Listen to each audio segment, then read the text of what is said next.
Good morning, everyone. It is my pleasure to call this meeting of the Texas Commission on Environmental Quality to order. Today is Wednesday, August 2nd, 2023. The time is 9:30 a.m. With us today are Commissioners Emily Lindley and Bobby Janeka, as well as Todd Berkey from the General Counsel's Office, sitting in for Mary Smith today. For those of you who are joining us virtually, I'll ask you to please keep your microphones muted when you're not speaking. For those who will be making presentations, we will inform you of your time limits, and I'd like to ask you to refrain from speaking until Mr. Berkey or I have asked you to do so. Registration has now closed, but if you would like to address the commission on a particular item, please email agenda@tceq.texas.gov with your name, your affiliation, and the item that you'd like to speak to, and we will do our best to accommodate that request. And with that, I'd like to thank everyone for being present, and Mr. Berkey. Actually, let me pause for just a moment. And I'm sorry to do this to you, but I'm going to ask our Mickey Leland interns, as well as any TCEQ employee who has joined the Office of Compliance and Enforcement within the last year, to please stand up. Would you please stand up for me? I'm sorry to do this to you. First, yeah, start there. All right, I'll let you sit down, but I want to tell you this. I want to say thank you sincerely for serving your communities, for serving your fellow Texans in our mission to help protect public health and the environment in the state of Texas. It is a meaningful mission, and your contribution is really meaningful. So thank you for that. All right, I think I'm ready to go. Mr. Berkey, please call the first item. Sounds good. Item number 1 is a hearing request matter concerning the application by the City of Houston for a major amendment to TPDES permit number WQ0010495030 in Harris County. The parties have been notified that the commissioners will not take oral argument, but may ask questions, and this matter is before you for deliberation and decision. Thank you, colleagues. This item features a sophisticated applicant and a single hearing request that is very clear in my mind. To cut to the chase, Mr. Hickman lives about 200 feet from the facility. His hearing request meets the procedural and substantive requirements to be entitled to a hearing, including identifying personal justiciable interests. Both the executive director and the Office of Public Interest Counsel have recommended granting the request. The applicant has not objected to that. I would go ahead and grant this request and refer his concerns about water quality, the uses of receiving waters, nuisance odors, and flooding, and do that concurrent with an ADR referral. I'm in complete agreement. Likewise. If we're ready, then I'll make a motion. I would move that we grant the hearing request of Will Hickman, that we refer the application to SOA for a contested case hearing on the following issues: whether draft permits adequately protective of water quality and uses of the receiving waters under the applicable Texas surface water quality standards. Secondly, whether the draft permit contains sufficient provisions to prevent nuisance odors. And third, whether the facility, if it is located within a floodplain, is adequately protected from inundation as required by 30 Texas Administrative Code, Chapter 309, taking into consideration the applicability requirements established in 30 Texas Administrative Code, Section 309.13H and I. That we refer the matter to the Commission's Alternative Dispute Resolution Program to run concurrently with the SOA preliminary hearing scheduling efforts, and that we set the hearing duration for 180 days from the date of the preliminary hearing until the proposal for a decision is issued. I second that motion. The motion has been made and seconded. All those in favor say aye. Aye. The motion carries. Mr. Berkey, when you're ready, please call the next item.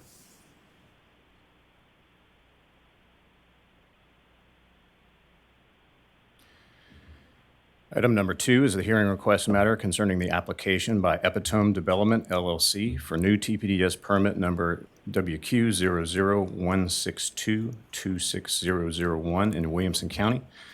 The parties have been notified the commissioners will not take oral argument, but may ask questions, and this matter is before you for deliberation and decision. So on this one, colleagues, there are a few more moving parts, so let's just go ahead and step through it. As you know, Chapter 55 of our rules provides a two-part analysis for considering requests for contested cases on TPDES applications such as this, first we consider whether the requesters have met the procedural and substantive requirements to be entitled to a contested case. And assuming that at least one requester has done so, we then consider which issues are appropriate to refer for hearing. So part one is about who gets a hearing, and part two is about which issues are referred. Requesters who are affected in a manner different from the general public and who make timely comments articulating personal concerns that are relevant and material to the application and who express those concerns in a timely hearing request are entitled to a hearing. Governmental entities can have standing if they also demonstrate authority over or an interest in issues that are relevant to the application. And colleagues, we have 4 requests on this item. Patricia Daffin's request raises personal concerns that are relevant material. She resides well within a quarter mile, so I think it's likely that she would be affected in a manner different from the general public. I believe she's met all of the procedural and substantive requirements to be entitled to a hearing, so I would grant her request. Next up, we have Prairie Crossing. Prairie Crossing Wastewater is a permittee of a facility that would be located roughly 1.5 miles from the applicant's proposed facility, but that facility, the Prairie Crossing wastewater facility, has not yet been built. That hearing request implicates regionalization as well as need. Also raises issues around anti-degradation and the completeness of the application. And because Prairie Crossing has not yet begun construction on its facility, but merely holds the permit, I think this is a close call. But I believe, where I would land on it anyway is that they have identified, articulated sufficiently a justiciable interest, and so I think I would lean on the side of granting that particular request. In the remaining requests, 05 Ranch Investments and Prairie Crossing Mud numbers 1 and 2, they would bootstrap their concerns to Prairie Crossing Wastewater's interests, but they don't sufficiently, to my mind, explain how they would be personally affected. So I think I favor denying those 2 requests. So let me pause there and gather your thoughts. Commissioner Lindley. I'm in agreement. Prairie Crossing Prairie Crossing Wastewater LLC is a very tough call, and I was mostly curious to see what you gentlemen thought about it, but I can get comfortable referring them as a party. On exactly that point, Commissioner Lindley, I found instructive the fact that the underlying statute of this area of the law that we enforce, our rules require the application to disclose existing facilities, but the underlying statute is applicable to existing or proposed facilities, referencing what we shall consider. And Yeah. I think it would be reasonable that a court would find that, send this back. So best to move it along. Great, thank you, Commissioner. Turning to the issues, I've identified several that I would refer, and let me step through those, and then we can consider a motion.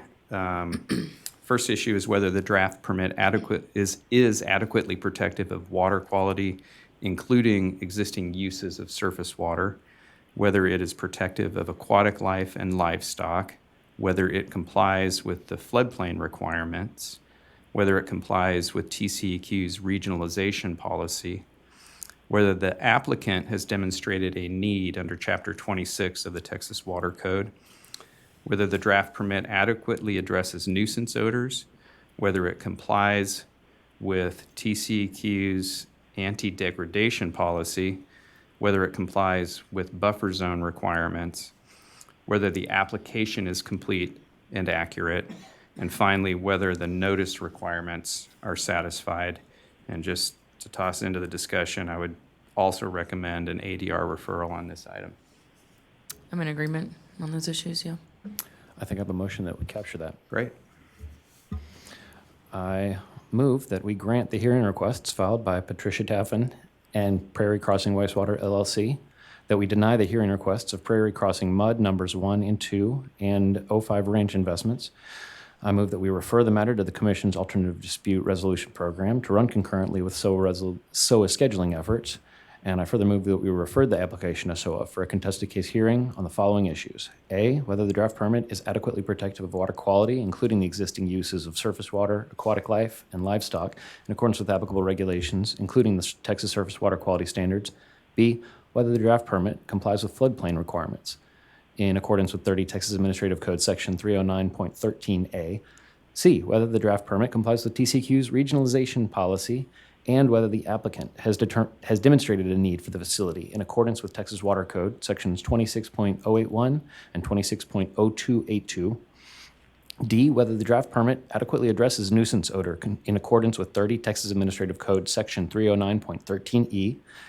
E, whether the application is complete and accurate. F, whether the draft permit complies with TCEQ's anti-degradation policy in accordance with 30 Texas Administrative Code Section 307.5. G, whether the draft permit complies with the applicable buffer zone requirements in 30 Texas Administrative Code Section 309.13, and H, whether the applicant substantially complied with all applicable notice requirements. And I finally move that we set the hearing duration for the proceeding at 180 days from the date of the preliminary hearing to the issuance of the proposal for decision. I second. The motion has been made and seconded. All those in favor say aye. Aye. The motion carries.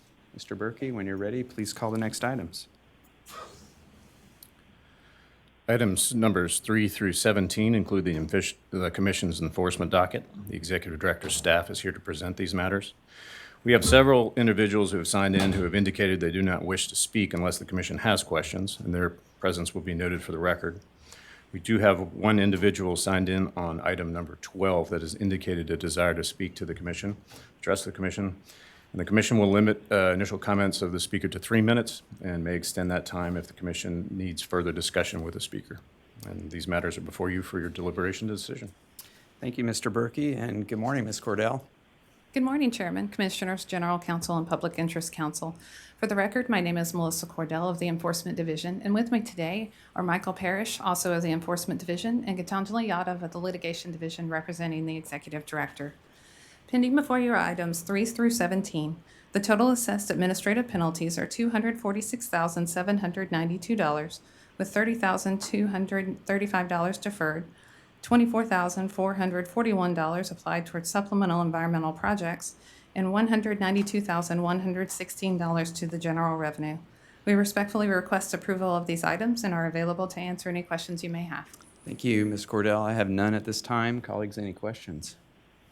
All right, turning to interested persons. Mr. Berkey, you said there was someone here to speak to item number 12? There's an individual signed in as Sri N. However, there's some question whether that individual is actually in attendance today. The individual did indicate they would be in attendance and not participating virtually. Is there someone who wishes to speak to item 12, the enforcement matter concerning SAVS Management Corporation?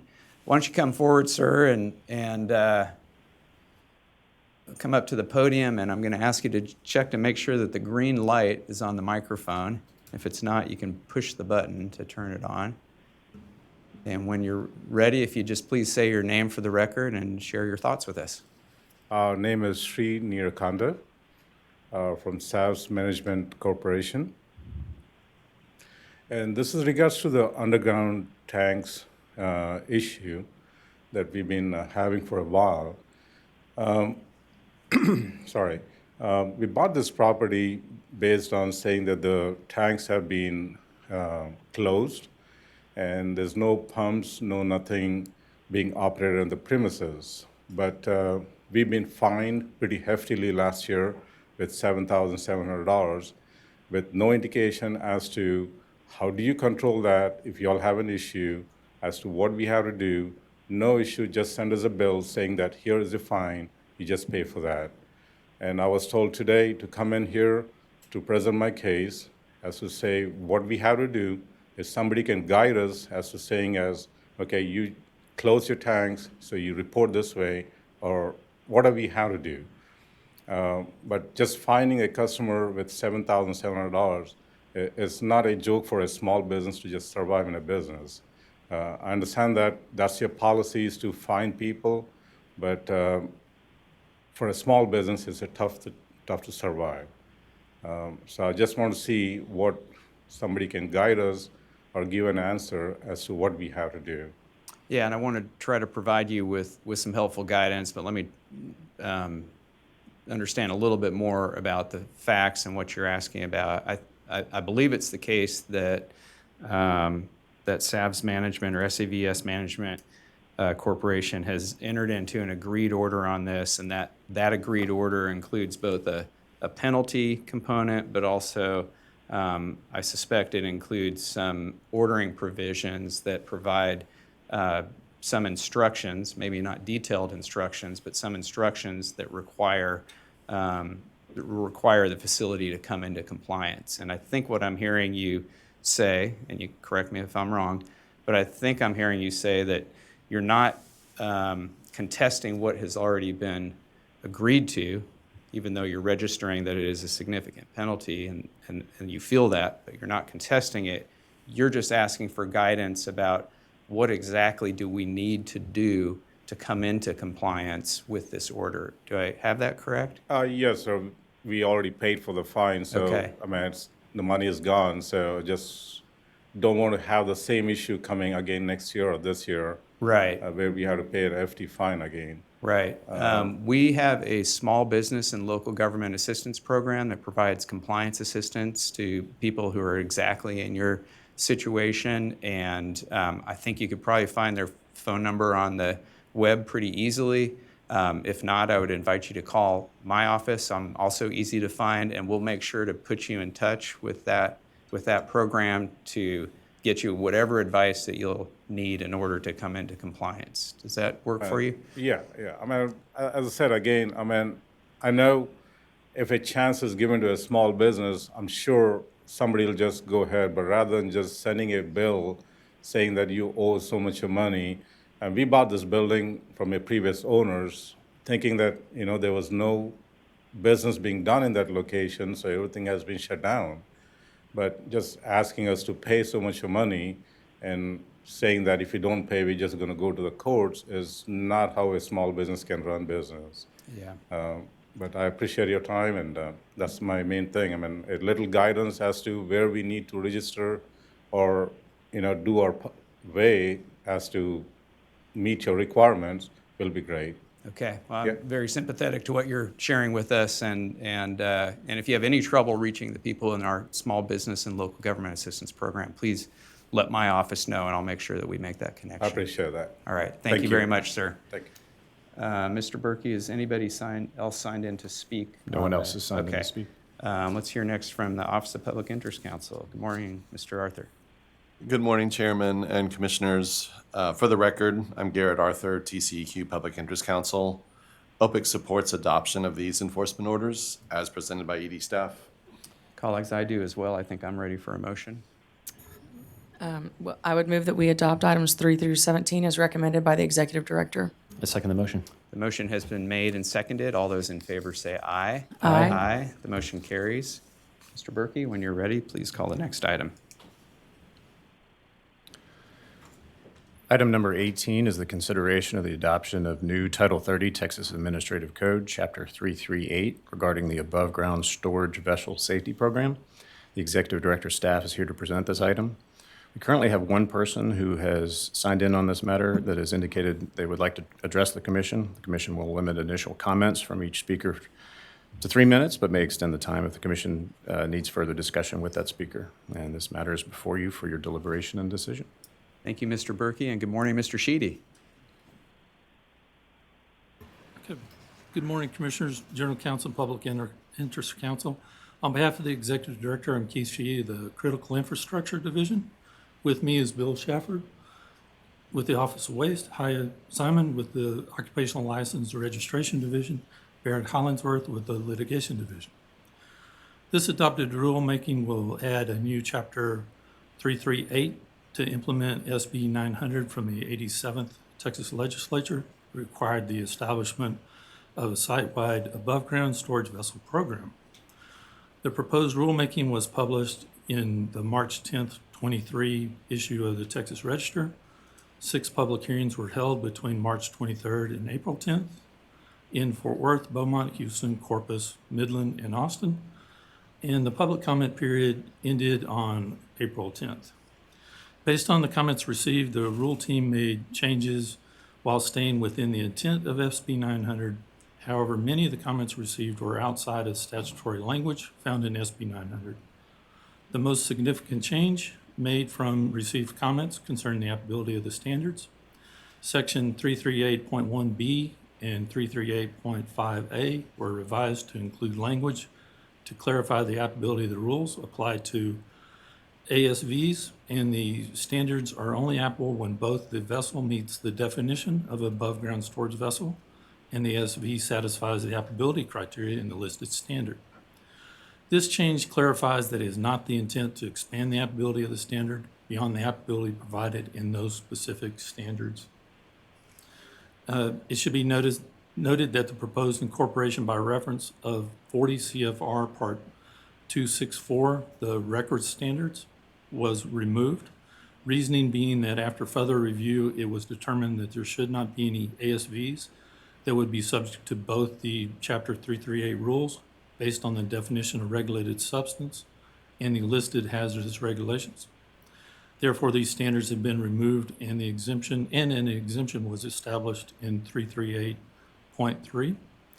Also, the definition of regulated substance was revised to clarify that ASVs containing a mixture of 1% or greater by weight of a regulated substance, the total mixture would be considered to meet the definition of a regulated substance. In conclusion, staff respectfully recommends adoption of the rulemaking to Chapter 338. Additionally, staff requests authorization to make non-substantive revisions necessary to comply with Texas Register requirements. Thank you, and we're here to answer your questions. Thank you, Mr. Sheedy. I have none. Colleagues, any questions? I don't have any questions, just two quick comments. Well, anyway, I'll just jump to them. Even though I just want to give kudos, first and foremost, for all the work that's gone into this. A brand new program is a very big undertaking. So thanks to y'all for hosting all the public meetings. Thanks for being so diligent and trying to fulfill, what the ledge is now requiring us to do. I do just want to say, I know there is a cap, $2,000 cap limit on the fees. This program's new. If in a couple years, and I don't expect we will know for a couple years, what it's really going to look like and what the workload is really going to look like. If we need to work on tweaking that fee so that we have the money to run the program, we got to do that. And you got to let us know, because I don't want us to get into a pickle later down the road where the fees aren't there to fund the program, and our investigators or people in Haya's world aren't getting paid what they should get paid to do the work. So just, don't be scared if you need to come to us and say, we need to reevaluate this fee structure. And then secondly, because this is so new and it's so technical, I hope that the guidance document will be, really productive and really helpful for all those involved. There might need to be changes that need to be made along the way, and it's harder to do that in a rulemaking. So, whatever can be done in the guidance document that makes it easier for people to understand, especially the people that are going to be regulated. Don't be scared to make changes here and there. I just want this to work for everyone, and I want it to be digestible for the public. So anyway, I know y'all will do that. I'm just saying it here and now while it's on my brain, but I really appreciate all the work y'all have done, because this is a big deal. So thank you. Commissioner, it is a big deal, and thanks for your comments. And I had both of those thoughts in terms of the guidance document. I think that this rule does a very good job of meeting the legislature's intent in a way that's practicable, but it does leave quite a few questions unanswered about how it will be implemented. And I think a guidance document and then just the practice of implementation will answer those questions.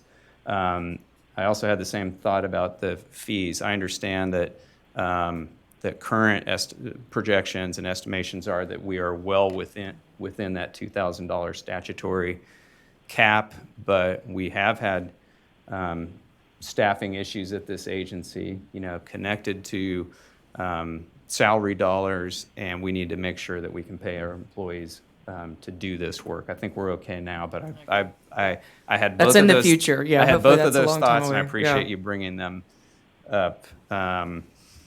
Commissioner Janetka, any questions or comments for staff at this point?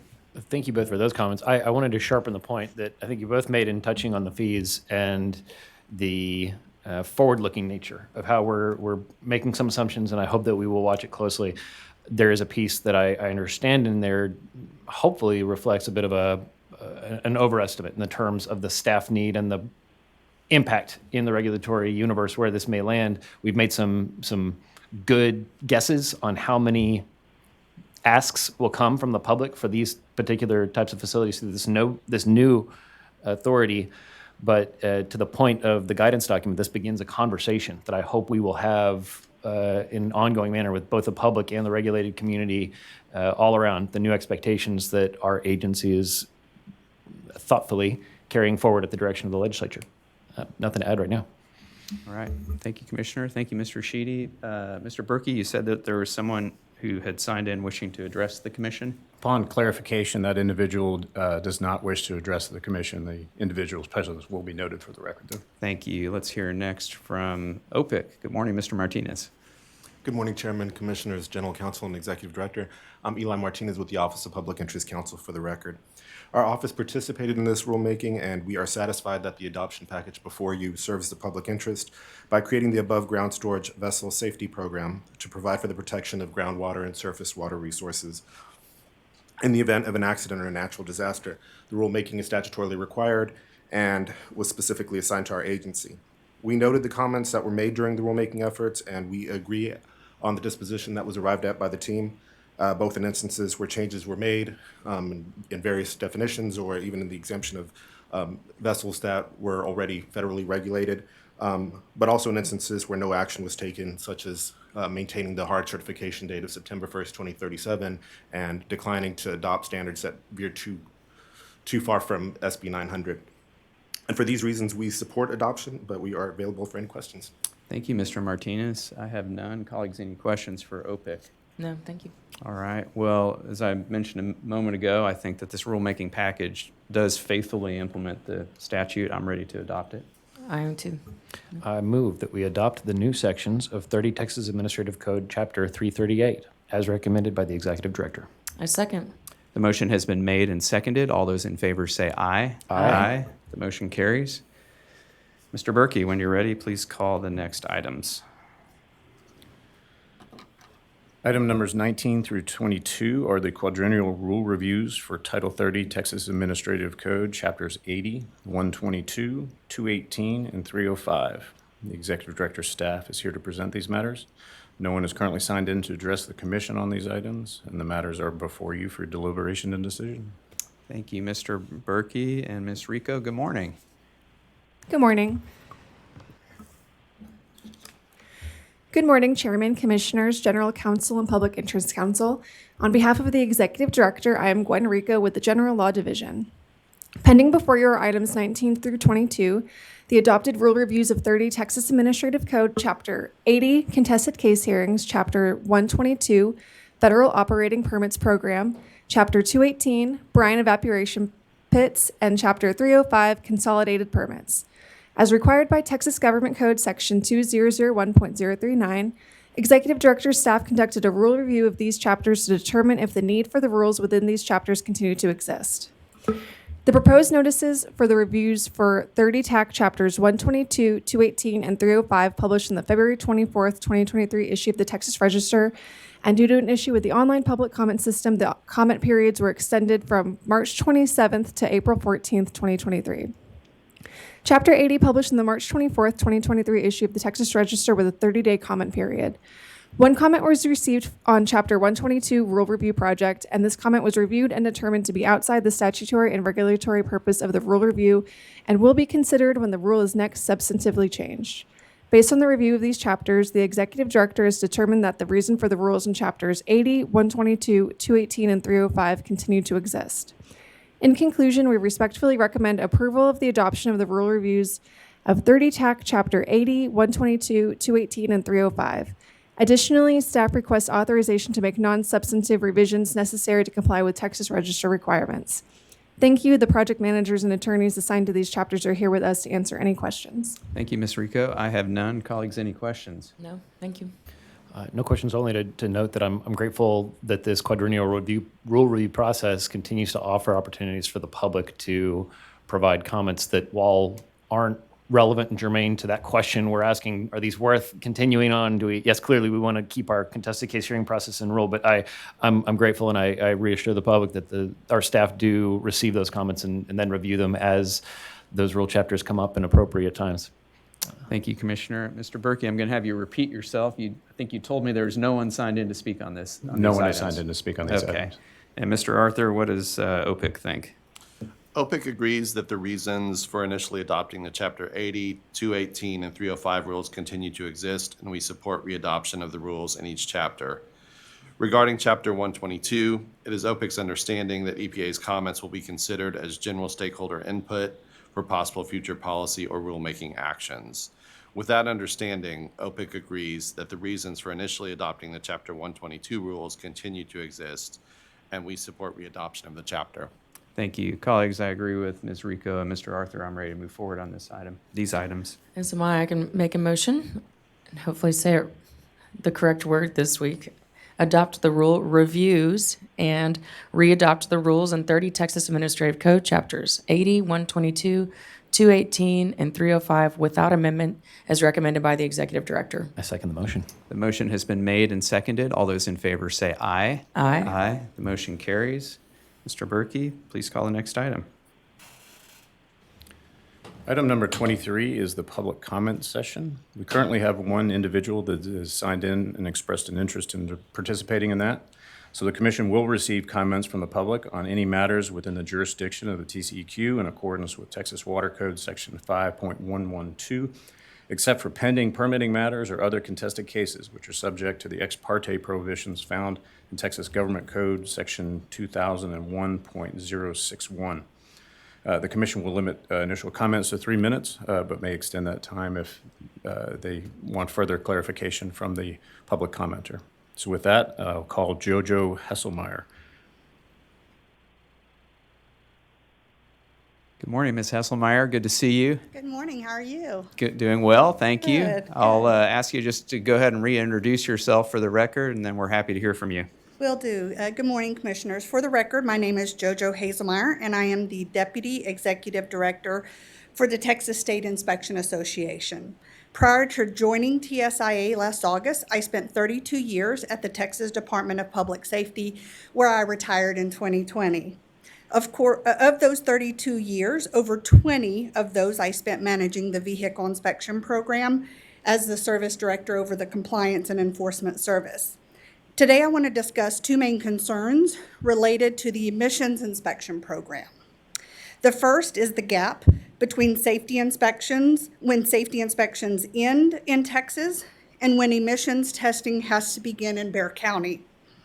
The second is the emissions inspection fee. With the passing of HB 3297 this legislative session, all non-commercial vehicle safety inspections will go away January 1, 2025, along with the $7 fee stations currently collect for performing that safety inspection. If emissions testing in Bexar County doesn't start until November 7th, 2026, there will be a 22-month gap where vehicle inspection stations will be forced to shut down their station, and certified inspectors will have to look for other employment. TSIA's recommendation would be to implement emissions testing in Bexar County closer to the January 1, 2025 date. Our second concern is the emissions inspection fee set by this commission. This is a statewide issue, not just a Bexar County issue, but because you will soon be taking action on the Bexar County program in November, I would like to ask that you examine this issue closely.